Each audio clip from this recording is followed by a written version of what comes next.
I grew up in Irpin, a quiet, green suburb just outside of Kiev. It was the kind of town where everyone knew their neighbors, where weekends were spent walking through the pine parks, and where life moved at a comfortable, predictable pace. I had just completed my training, a medical administrator and basic triage assistant in January 2022. It was my very first job, and despite the low starting salary, I was absolutely thrilled. I was assigned to a small municipal clinic on the edge of the town, close to the forested area.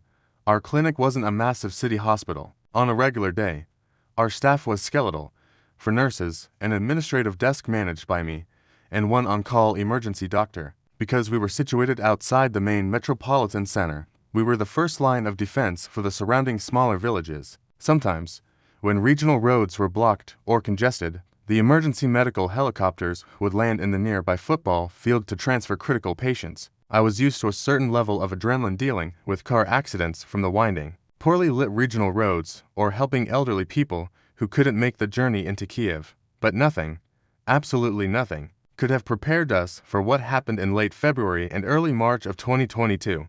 When the escalation began, the atmosphere changed overnight. The quiet pine forest that used to bring peace suddenly felt vast, empty, and ominous. The sky, which used to be filled with the gentle hum of civilian airplanes descending toward Giuliani or Boryspil, became a source of constant anxiety. The world shrank to the walls of our clinic. Many residents had already evacuated, but our small team decided to stay. We transformed the basement of the clinic into a makeshift shelter and temporary triage area. It was around early March, during a particularly heavy and freezing night. The electricity in our district had been cutting out for days, so the clinic was running on a loud, vibrating diesel generator tucked away in the back courtyard. The rhythmic thump-thump-thump of the generator became the soundtrack to our survival, a constant reminder that we were still holding on.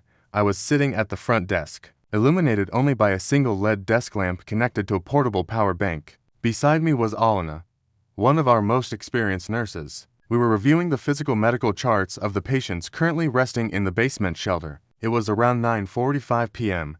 The town outside was under a strict curfew, completely plunged into pitch-black darkness. Total blackout protocol. The silence outside was heavy, broken only by the distant, low rumbling that we had all learned to recognize, but could never truly get used to. Suddenly, the heavy glass entrance doors of the clinic rattled. It wasn't from a blast. It was a physical knock. Someone was outside, hitting the glass with something solid. Alina froze, her eyes reflecting the dim light of the desk lamp. In those days, an unexpected visitor after curfew could mean absolutely anything. She whispered that she was going to check on the basement patients and alert the doctor, leaving me at the desk. My heart began to hammer against my ribs. Through the frosted glass of the double doors, I saw a silhouette. It was a tall, heavily built figure wearing a long, thick winter coat. As the figure moved closer to the glass pane, I heard a strange, rhythmic metallic scraping sound from the steps. Outside, screech, clack, screech, clack. It sounded like someone was dragging a heavy piece of iron. Up the concrete stairs, I approached the door cautiously, keeping my flashlight pointed downward so as not to blind whoever was outside or draw unnecessary attention from the street. I unlocked the heavy security latch and pulled the door open just a crack. Cold air rushed into the corridor, carrying the smell of smoke and damp earth. Standing before me was a man. His face was deathly pale, covered in a mixture of sweat and dried mud. His eyes were wide, bloodshot, and his pupils were completely dilated. He looked entirely detached from reality, his jaw tight, his teeth grinding together so loudly I could hear it. He was pulling aggressively at his own hair with his left hand, but it was his right hand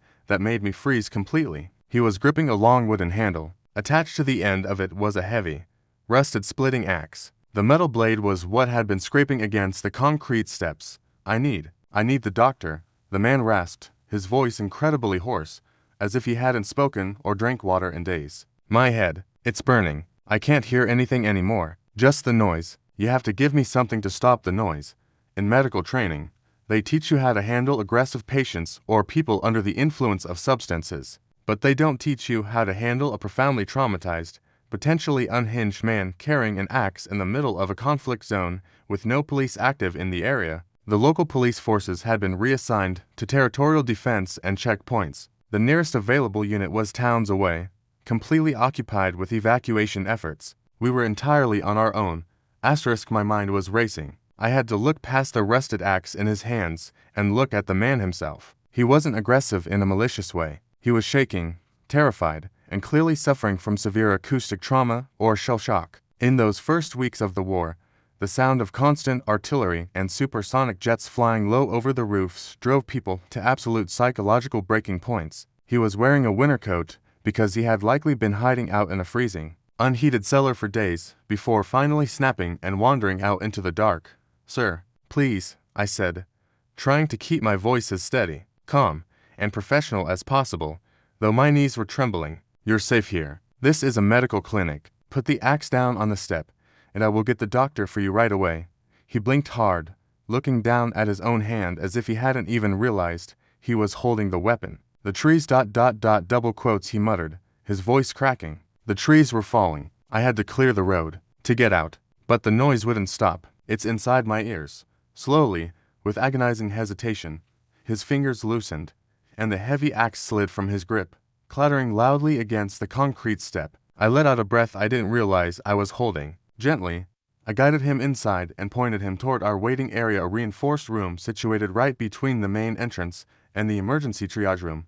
The doctor on call that night was Dr. Artem, a young, physically resilient physician who had spent his residency in a busy trauma center in Kiev before taking this position. He was currently in the back of the clinic, caught up in an urgent phone call with a regional coordination center, trying to secure a delivery of insulin and basic antibiotics for our basement shelter. I knew it would take him at least 15 to 20 minutes to wrap up the call and get to the front desk. "Please, sit here," I told the man, whose name I later found out was Mykola. "The doctor is currently coordinating a supply delivery, but he will be out to see you in about 20 or 30 minutes. I can get you some hot tea and clean water right now."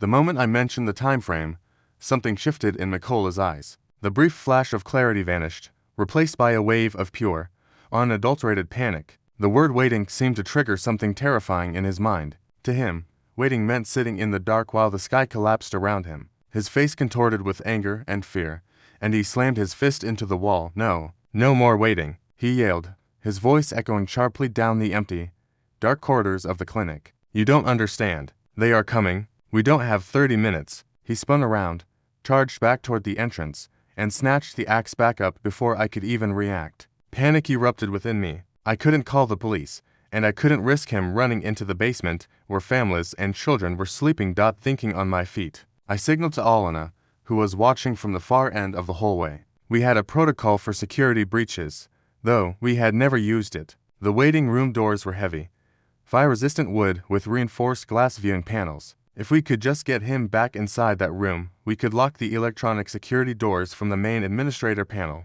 "Mykola, look at me," I shouted, drawing his attention away from the exit. "The doctor is right through this door. Come inside." He turned toward me, breathing heavily, the axe gripped tightly in both hands. He stepped back into the waiting area, looking for the doctor. The moment his boots cleared the threshold, Alina slammed the heavy door shut, and I punched the emergency lock button on my desk terminal. A sharp, mechanical click-clack echoed through the corridor as the heavy deadbolts slid into place. We had successfully secured him, but our relief lasted for less than a second. When Mykola realized the doors were locked and he was trapped in the small room, his eyes rolled back with a look of absolute betrayal. He began to scream a primal, heartbreaking sound of a man trapped in his own living nightmare. He threw the heavy wooden waiting room chairs against the reinforced glass, causing it to spiderweb, though it held firmly.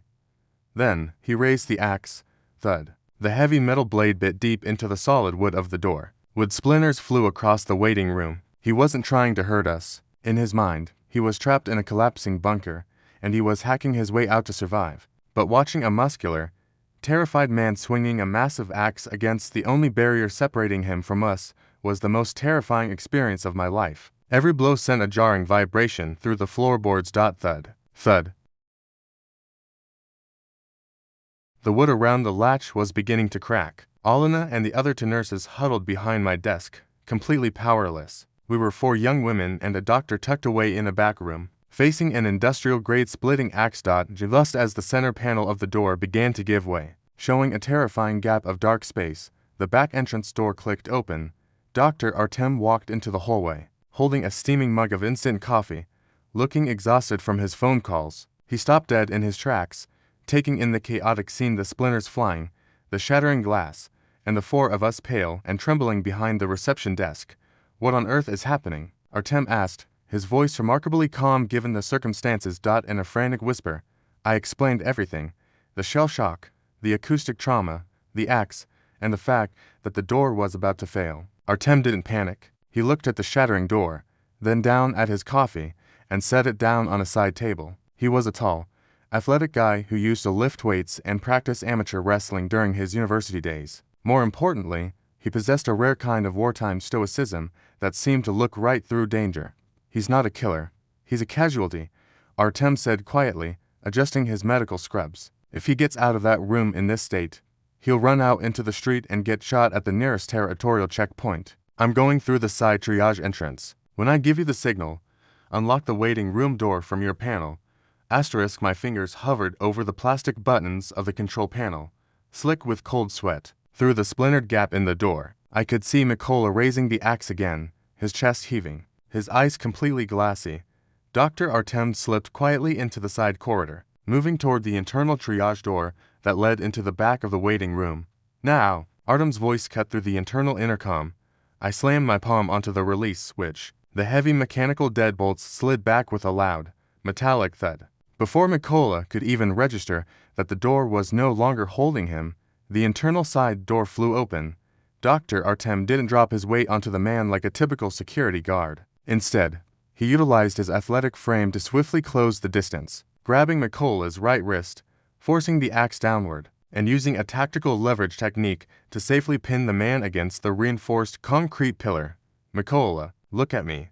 It's Dr. Artem," the doctor commanded, his voice booming with absolute authority, yet completely devoid of anger. "The shelter is secure. The trees are cleared. You are safe inside the clinic." The words seemed to pierce through the thick layer of psychosis. Mikola froze. The immense tension in his arms suddenly evaporated, and the heavy splitting axe slipped from his hand, thudding harmlessly onto the rubber mat floor. He didn't fight back. Instead, his legs buckled, and he collapsed to his knees, burying his face in his dirt-covered hands. Sobbing uncontrollably, Artem quickly knelt beside him, wrapping a heavy arm around the man's trembling shoulders while calling out to us for a sedative and warm blankets. It took us another 40 minutes to completely calm Mikola down, administer a mild sedative, and safely settle him into a quiet, secure corner of our basement shelter where several other local men volunteered to keep a supportive eye on him.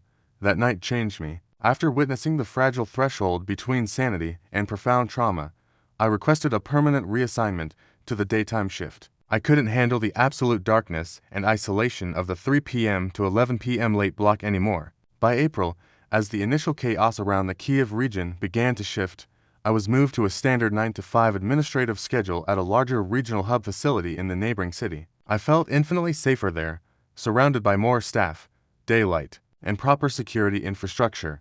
But trauma has a strange way of following you, nesting in the quietest corners of your mind until it finds a mirror. By August of that same year, the accumulated stress, the sleepless nights from the spring, and a deep-seated anxiety finally caught up with me. I was diagnosed with acute situational depression and severe generalized anxiety disorder. My doctor strongly recommended a brief, voluntary stay at a specialized psychiatric rehabilitation ward at the local regional center to help regulate my medication and recalibrate my nervous system. The ward was a voluntary facility, meaning there were no locked isolation cells, no actively violent individuals, and no patients experiencing acute, unmanaged psychosis. It was a space meant for recovery, filled with people suffering from severe burnout, clinical depression, or PTSD from the recent months. Because the facility had been quickly remodeled from an older medical building, it featured double occupancy rooms. The nurses explained that they paired high-functioning, voluntary patients together to prevent total isolation. When I arrived around 6 p.m. on a Tuesday, the head nurse greeted me warmly. The atmosphere was incredibly quiet, almost intensely boring. Patients spent their days pacing the wide, linoleum corridors, counting their laps to pass the time apparently. 30 full laps around the main ward weighing equaled exactly 1 mile. My assigned roommate was a woman named Marina. She was a petite, entirely unassuming woman in her late 30s, with graying hair tied back in a neat bun. When I first walked into the room, she was sitting quietly at her small wooden desk, intently working on a magazine crossword puzzle. Each patient's bed was accompanied by a matching desk and a dresser, pushed close together. "Hi, I'm Eilina," I said softly, setting my small duffel bag onto the empty bed. Marina didn't look up immediately. She slowly filled in a word with a pencil, then gave me a faint, polite nod. "Marina," she replied, her voice barely above a whisper. Before immediately returning her gaze to the puzzle, I took my evening anxiety medication around 9:30 p.m., as prescribed, and decided to practice some deep breathing exercises to settle my racing thoughts before sleep. To keep my mind anchored, I focused my eyes on a framed picture mounted firmly to the wall across from my bed. It was a simple, calming print of an old wooden fence running through a bright sunflower field under a clear blue sky. As my breathing slowed and my eyes adjusted to the dim evening light of the room, I noticed something strange about the print. There was texture on the paper that didn't belong to the artwork. I leaned in closer. Someone had taken a graphite pencil and pressed it into the image with immense, trembling force, indenting the paper deeply. The words were scratched over and over, digging into the cardboard backing. "They are all listening. Listening. Don't trust the quiet. Asterisk asterisk." Seeing those words carved into the print sent a cold shiver down my spine. It was a stark reminder that someone had sat in this very room, completely consumed by the same invisible, crushing weight that I was trying to fight off. I decided not to say anything to the nurses right away. In a psychiatric facility, you learn quickly that everyone has their own way of processing the world around them, and sometimes, keeping to yourself is the best coping mechanism. Over the next few days, I fell into the rigid, predictable routine of the ward. Wake up at 7:30 a.m., line up at the dispensary window for morning medication, eat breakfast in the small communal cafeteria, and then spend hours participating in art therapy groups. I found solace in painting landscapes, mostly trying to recreate the bright green pine forests of Irpin before the world tore them apart. But as the days rolled on, I began to notice a deeply unsettling pattern regarding Marina. She never attended a single therapy group. In fact, she never left our room at all. Every single time I walked back into the room after lunch or a walk along the corridor, Marina was sitting in exactly the same position at her desk. Her shoulders were hunched, her head was tilted downward, and her pencil was hovered over that same crossword puzzle. At first, I thought she was just incredibly introverted or dealing with severe clinical apathy, which is completely normal in a place like this. I tried to make gentle, friendly small talk with her to ease the awkward silence. "Hey Marina, we painted some really nice trees today in the art room. If you ever want to join us, the instructor is incredibly kind." No response. She didn't blink. She didn't look up. Her fingers just gripped the yellow pencil tightly.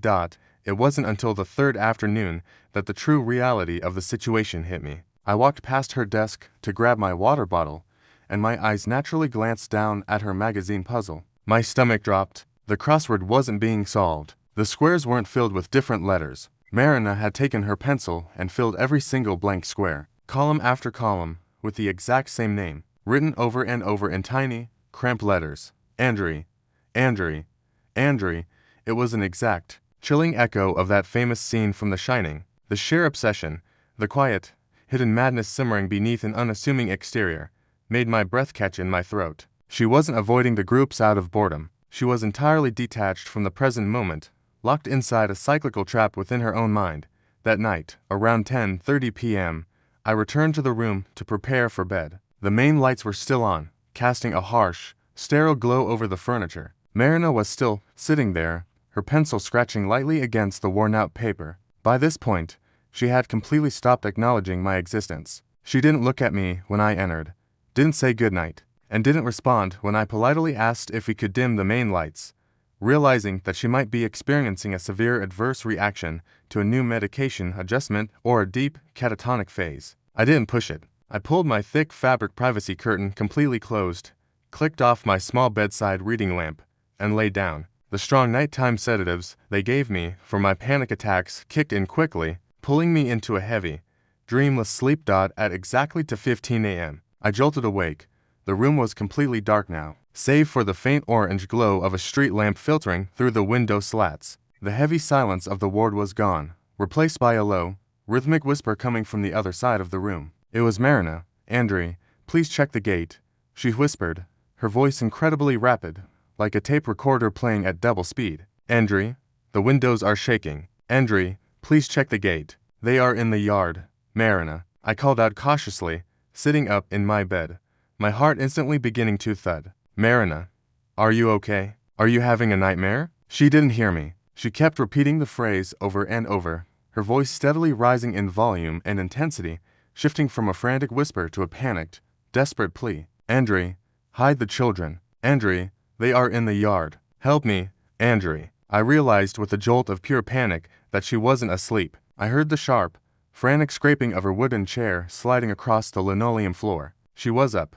The metallic sound of her curtain rings sliding back cut through the heavy air like a blade. I couldn't see her face clearly in the shadows, but I could see the distinct silhouette of Marina standing right at the edge of my bed. She was completely rigid, her arms locked at her sides, but her hands were moving in a fast, rhythmic tapping motion against her own thighs. Andre, they are at the door, she whispered again. But this time, she leaned down, her face inches from my privacy curtain. Why aren't you opening the gate? My breathing stopped. The terrifying realization that she was completely locked in a severe PTSD flashback from the spring of 2020 to hit me. In her mind, she wasn't in a quiet rehab facility in the middle of Ukraine. She was back in a front-line village, watching her home get surrounded, calling out for a husband who likely wasn't there anymore. Slowly, trying to recall every single de-escalation technique I had watched Dr. Artem use with Mikola back at the front-line clinic.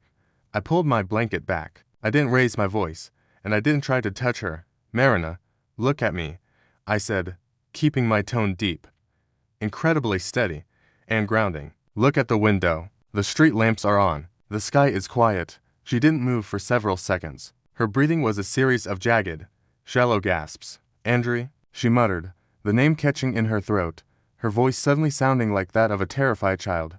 Andre, in here, Marina. My name is Elena, I continued, slowly reaching over to click on my low, warm bedside lamp. The soft golden light flooded the space between our beds, casting away the terrifying shadows. We are in the Regional Rehabilitation Center. Look at the wall, look at the sunflowers. Her eyes, completely wide and bloodshot, slowly drifted away from my face and locked onto the framed print across the room. She stared at the bright yellow field, at the wooden fence, and then down at the dark, heavy graphite words she or someone else had carved into the paper days before.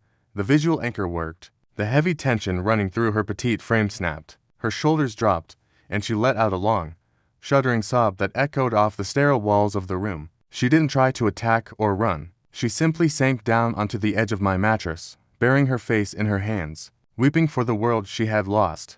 I quietly stood up, stepped out into the dimly lit corridor, and alerted the night nurse on duty. Within 5 minutes, a team of 2 medical professionals arrived with a warm cup of sedative tea and gently guided Marina down to the observation triage unit for a proper evaluation. The next morning, the ward administration shifted my room assignment. They explained that Marina's condition had severely regressed due to a delayed grief response, and she was being transferred to a high-care specialized trauma facility in the western part of the country for intensive, long-term psychiatric therapy. I spent another 10 days in that facility before being officially discharged. My anxiety didn't magically vanish, and the nightmares still visit me on hot summer nights when the air feels too heavy. But that final night in the ward taught me something vital. The scars left behind by those early months of 2022 aren't always visible. Sometimes they don't look like shattered buildings or rusted shrapnel. Sometimes they look like an ordinary man holding an axe on a clinic step, or an unassuming woman quietly writing a missing name into a crossword puzzle in a dark room, waiting for a quiet that never truly comes.